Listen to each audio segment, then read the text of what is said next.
Hey everybody, how's it going? Welcome to the Guitar Underground. I'm your host, Neil Santos.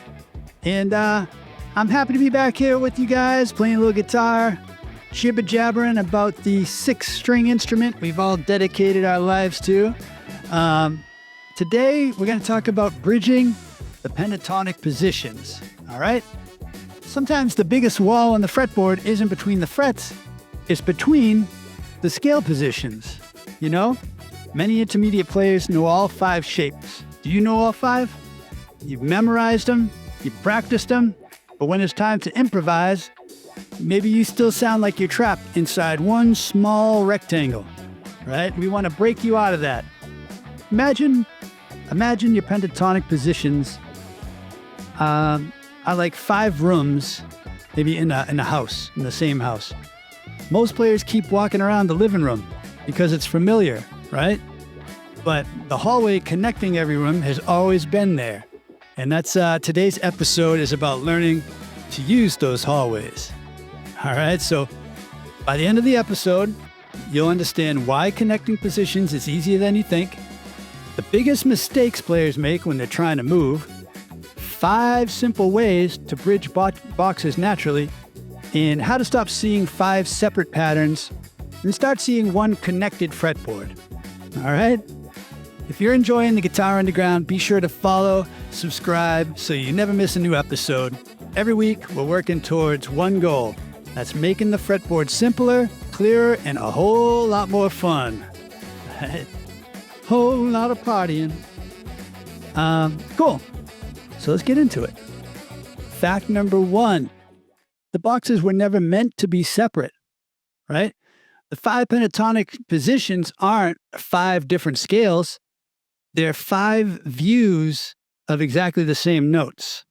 All right? Think of them as like in that house again, or think of them like they're at overlapping windows looking at the same landscape, right? So you have 5 windows in a wall, and you're just looking at the same landscape through all of them. So imagine maybe a player that memorizes all 5 diagrams or practices each one separately. When it comes time to improvise, they'll have to reset every time that they move. Maybe that's how you feel, you know? So what you want to do is be able to flow through them. We want to try to reframe this experience as you're not switching scales. You're simply changing your point of view on the scales. And once you stop thinking of the new box and start thinking of the same scale from a new angle, moving between them becomes much less intimidating. All right? Fact number 2, slides are natural bridges. Slides are huge when switching positions between the pentatonic scales. And we're going to show you how to do that in a bit.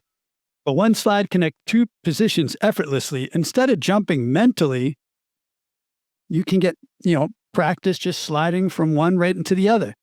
And any string you're on is an opportunity to slide into the next one. Whatever note you're on, you can always just slide up to the next shape or down to the shape below it. All right. Instead of turning around, slide into the next position and continue your idea. Say you're going up one shape, the first shape, everybody knows the first shape. You're going up there and you get halfway and you're like, I want to go somewhere else. Instead of going back down, slide up or slide down. The movement isn't an interruption to your phrase, it's a continuation of your phrase. I like that. Fact 3, shared notes are hidden doorways, right? Neighboring pentatonic positions overlap, and several notes belong to both boxes. And those notes become transition points, anchors that you can find and jump into that shape, play, licks that are kind of familiar to you. Instead of stopping to think, I'm leaving box 1 now, you simply realize parts of box 1 and box 2 are in box 2, right? They're the same. So the overlap, that can be confusing at first, but it also becomes your bridge or a bridge. Fact number 4, phrases connect better than patterns. All right. So listeners hear musical ideas. They don't hear box numbers. So they don't know when you're going from one box to another. If you interrupt every phrase to like jump to the next box, it's going to sound mechanical, right?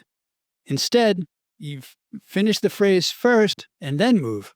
Or even better, for extra bonus points, move during the phrase, you know? So instead of doing this, you play in one phrase, and then you're like, all right, now I got to switch to box 2. I have to switch to box 3. Right? Instead,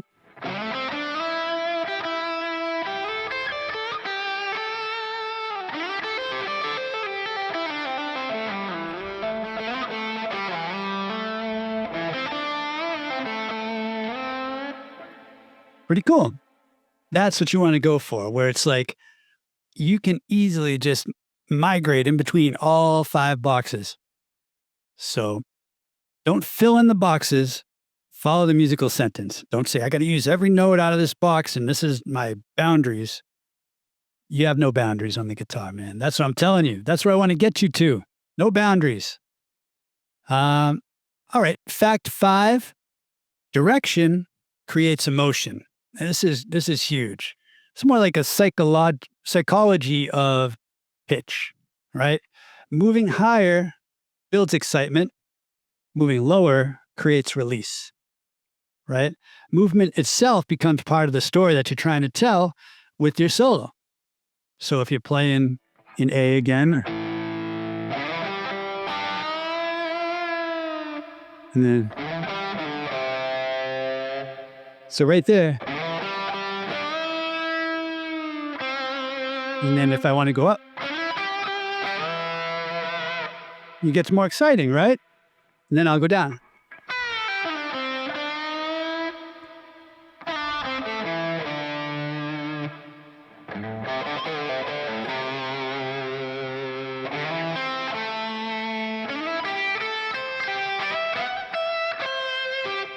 Almost lost where I was.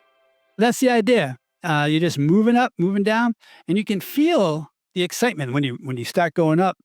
Like, oh, even if it's the end of a phrase, like you go down low, and at the very last second before that group of 4 chords ends, you do a little like up.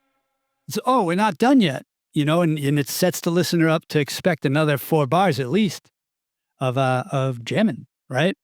And let your band know too, because not only are you like communicating with the listener, as far as what to expect and telling your story, but you're also communicating with your bandmates, right? Especially if you're jamming and it's not sort of like laid out, like arranged, like, all right, we're going to do it for this many bars. And when you hear this note, this is when it ends or whatever, or you play the same thing every time, right? You need to kind of let them know, okay, keep going, which is a really cool part of jamming. And it's something you need to learn, how to communicate with just notes. I mean, you could look at them and be like, all right, keep going, Bella, keep going. But it's even cooler if you can just do it and they feel it, But yeah, let me see. What was I going to say? Yeah, don't stay planted in one position. Gradually climb the neck during the climax or the resolution, the release of all that tension. Yeah, let me see. Position changes aren't just navigation points, they're emotional tools. So don't just be moving to move. Have a reason, like a plan, right? I'm moving. My strategy is I'm going to move up after every 2 or 3 licks in this box, right? Maybe start that way, very intentional, and after a while you get used to I can just move when I want to. But at first, when you're switching these boxes, maybe it's more intentional. Yeah, cool, man. So that was 5 facts, why bridging the gaps between these pentatonic scales is a good idea to work on. And we're going to look at 5 actionable tips so you can work it into your practicing. But first, I have to do the obligatory ad read for Pentatonic Way, my passion project. This actually reminds me of something I've been seeing a lot with Pentatonic Way students. 2 students can be equally motivated to get stuck, but get stuck for completely different reasons. One might struggle with moving between positions, while another one's overwhelmed by trying to learn too much at once, right? And that's exactly why I created the free Pentatonic Way personality quiz. It only takes a couple minutes, and it'll help you identify the biggest things you're looking for, or biggest things that's holding you back you're playing right now. Excuse me. This is why I don't do ad reads for a living. Once you finish, you'll also get a free 3-lesson email course that's tailored to your playing style and designed to help you make progress without feeling overwhelmed. If you'd like to check it out, just head over to pentatonicway.com/personality, or you can click the link at the top that says free lessons. Everybody likes free lessons. I like giving you free lessons. That's why I do this. I just want to make everybody, give them a chance to be the best player they can be. I can't make you be anything, but I can give you the tools, and, maybe it's what you need right now. Maybe it's not. That's fine too. But all right, let's get into 5 actionable tips that you can use today to work this sort of thing, break down those walls in between the pentatonic shapes, and improve your playing. So we got tip 1, practice using only 2 boxes, right? Forget all 5. Spend an entire week connecting just position 1 and position 2. You probably know 1, and position 2, that's a great one to learn because it butts right up against it, and it helps you ascend the neck a little bit more and extend your range. So master 1 bridge before learning all 4 of the rest. All right. So I have a little jam track here, and I can show you what this might sound like. There we go. This is in B minor, Samurai jam tracks. All right. So let's see.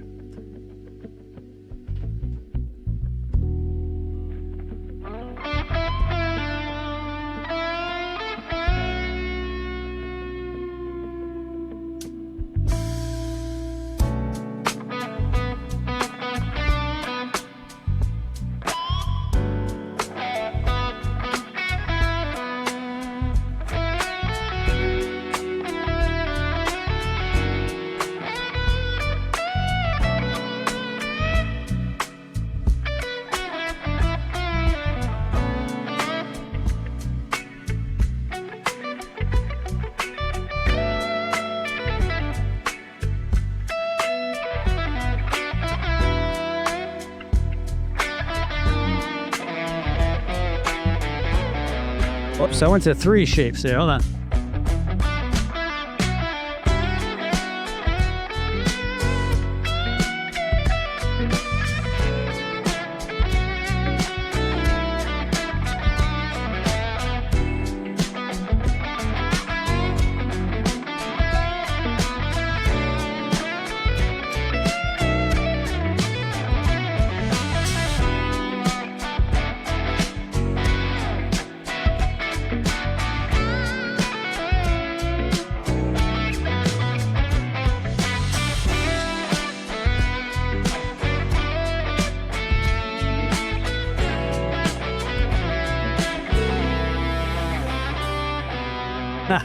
All right.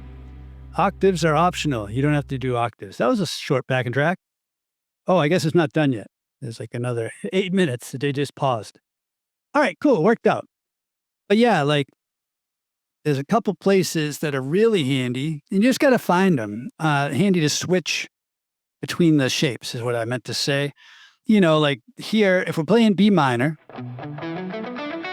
the first shape there at the 7th fret, if you're listening at home,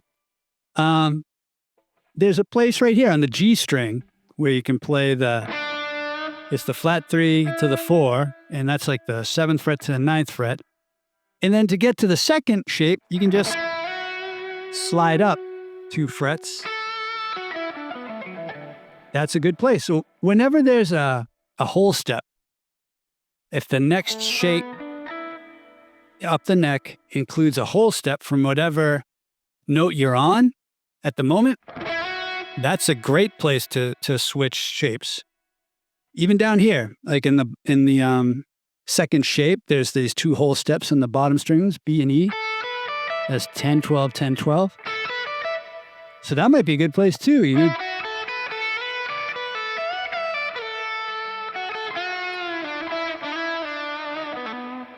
Like you can slide on the ones that are minor thirds too, you know, but it just sounds a little different because it's a long slide, you know.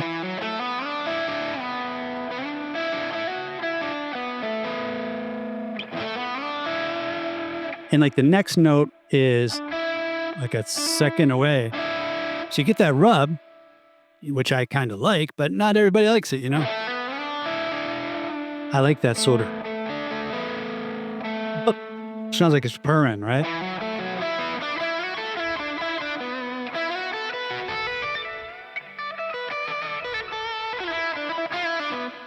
So you just need to find which bridges work for you, or if they all work for you, and in which ways you can use them, right?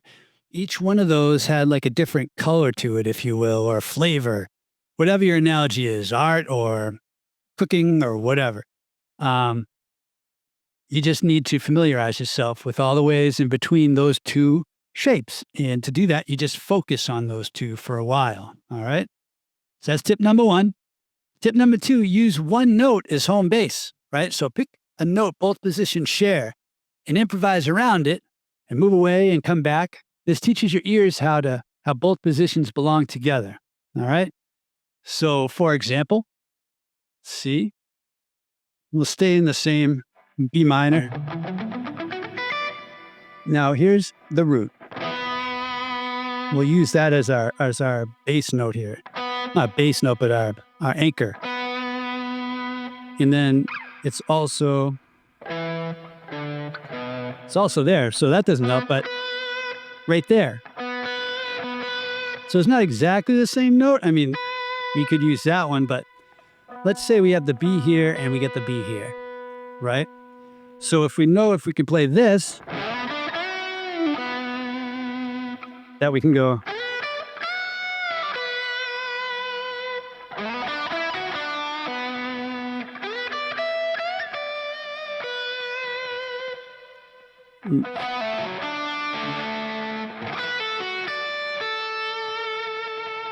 That's the idea. You just try to find like, here's two notes that work together, or it could be these two, right? So if you're using the flat 3 as your note,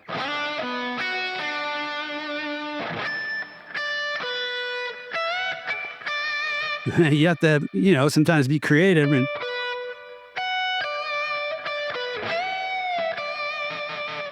stuff like that.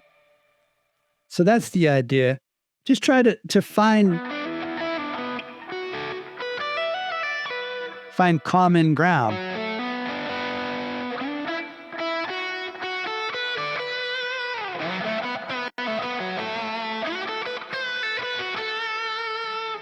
In between the shapes, so you can like repurpose and reuse the same licks. And that's great for building motifs, small ideas that like give your solo a sort of sense that it sticks together, that it belongs together, and not just a random menage a trois. I don't know, menagerie. That's what I was going to say. Where'd my mind go? Menagerie of notes or licks that you just threw together, right? That have no, common sort of thread. That's what a motif is. Also, you can like build excitement, like we were saying, like if you do a lick down here, and then you go, you build an excitement because automatically it's gone up in pitch, right? So it's undeniable that it's bringing more energy to it. So that's tip number 2. Tip number 3 is force one position change per solo. So every backing track, every jam, require yourself to move at least once. Don't worry about the speed. Just make movement part of your habit, right? You can do that with just 2 shapes, 3 shapes, 4 shapes, whatever you need to do, whatever you feel comfortable with, right? So that might look like this. Let me get back to the old track.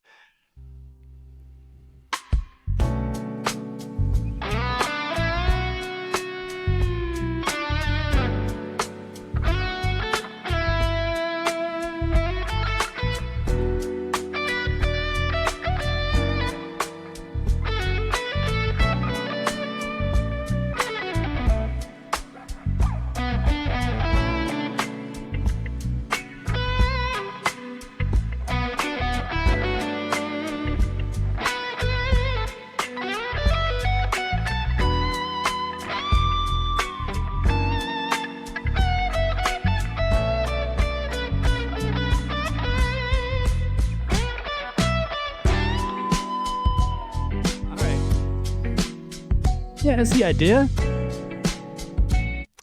So there I was trying to move up. I moved from shape 1 all the way through all 5 shapes back to shape 1 at the end, and I wasn't in a rush.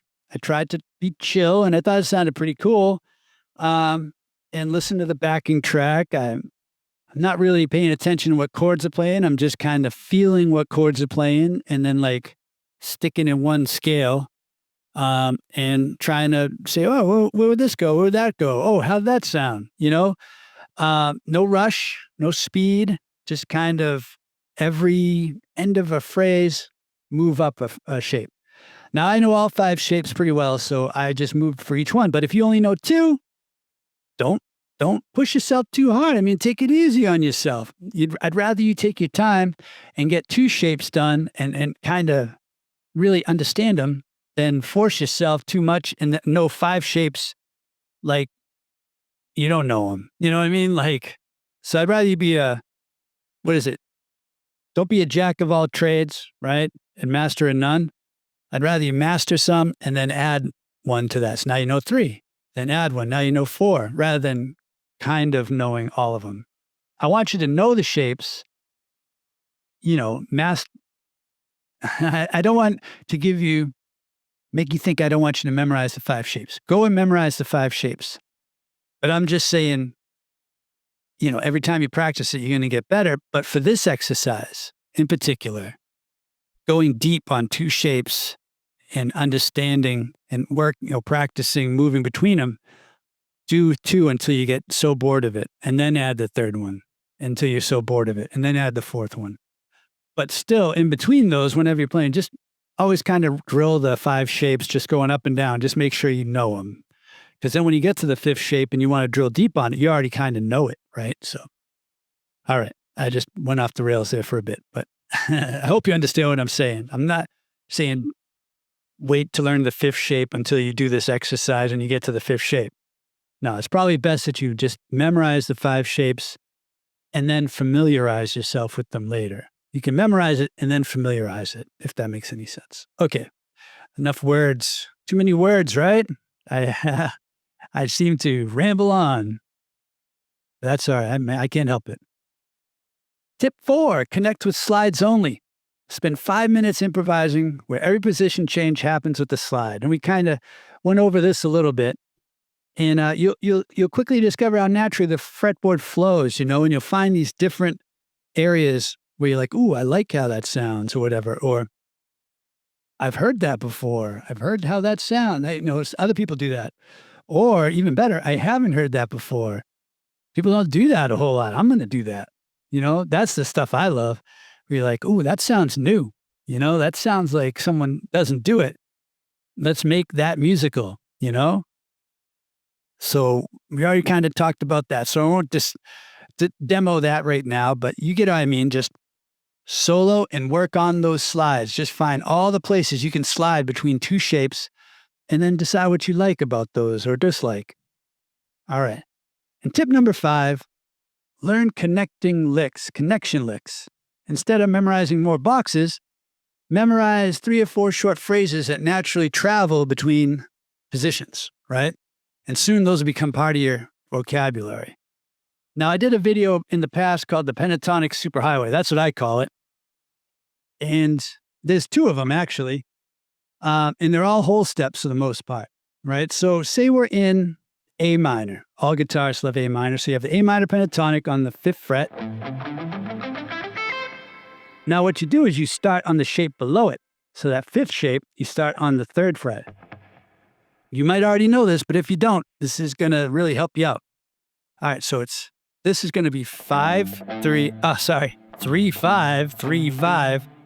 Yeah, it won't help you out if I say it wrong. 3, 5, 3, 5, and then slide. Now you're in the 1st shape, right? All right, and then you're going to play the next 2 strings down. 5, 7, 5, 7, slide. So that's the octave of what you just played. And now we're going to do that again, another octave. But because of the B situation we got going on, we go down a string but up a fret. So now you're on 8, 10, 8, 10, 8, 10, slide. So we've gone from the third shape to the first shape to the second shape.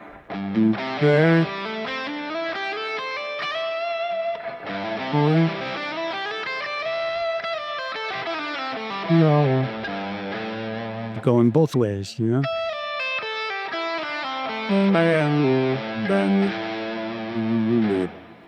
Cool. So that's the first one. And the second one starts actually on the third shape. So we're on the first shape at the fifth. That's 5, 8. The second shape starts at 8 to 10. And the third shape starts 10 to 12, right? So you can actually, I was mistaken. It starts on the second shape. So start on the second shape and you slide right up from there. So this one starts with the slide between 8 and 10. And then go down 10, 12, 10, 12, 10, 12. You're in the third shape there. You're on the D string now and slide that up to the 14. Now we're in the fourth shape. We're going to go 12, 14, 13, 15. Slide to the 17th fret, and then 15, 17 on the bottom string. So we get this again.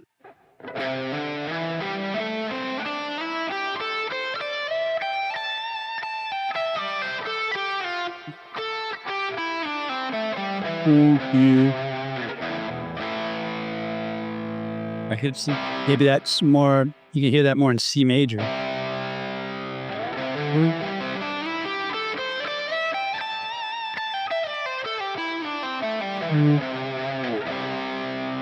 But it could work over A minor too. So try to find pathways like that, little licks you like. Or, like here's, I know that Billy Gibbons likes to use this note, like from A minor, in this note, from the second position A minor. That's a good one that switches positions, and you're playing the same note. You just kind of, instead of just going, which is fine, you get some more emotion out of it if you slide up to that same note on the other string.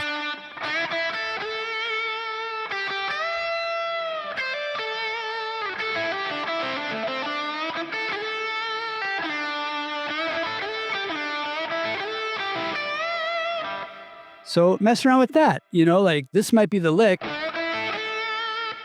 but then, that one lick, you have to find a way into it and you have to find a way out of it. And there's just an infinite amount of choices to both of those ways, like the beginning and the end. So, that one little lick and it gives you that bridge between the shapes, but how are you going to get into it and how are you going to leave it, So yeah, that's another way you can do it.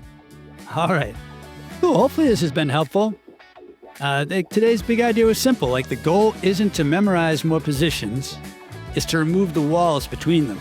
And once those walls disappear, the fretboard starts to feeling like one connected musical landscape instead of 5 isolated boxes.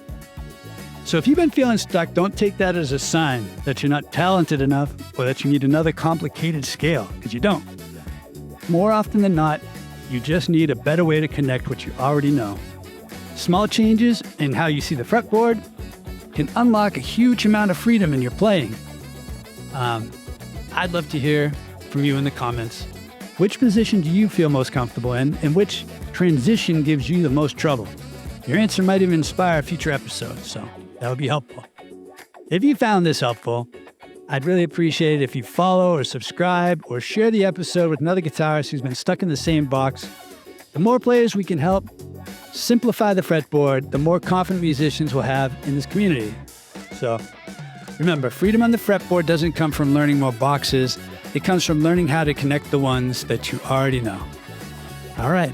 Well, until next week, it's Neil Santos from the Guitar Underground saying thank you so much for watching and keep on picking. Take care, everybody. Bye-bye.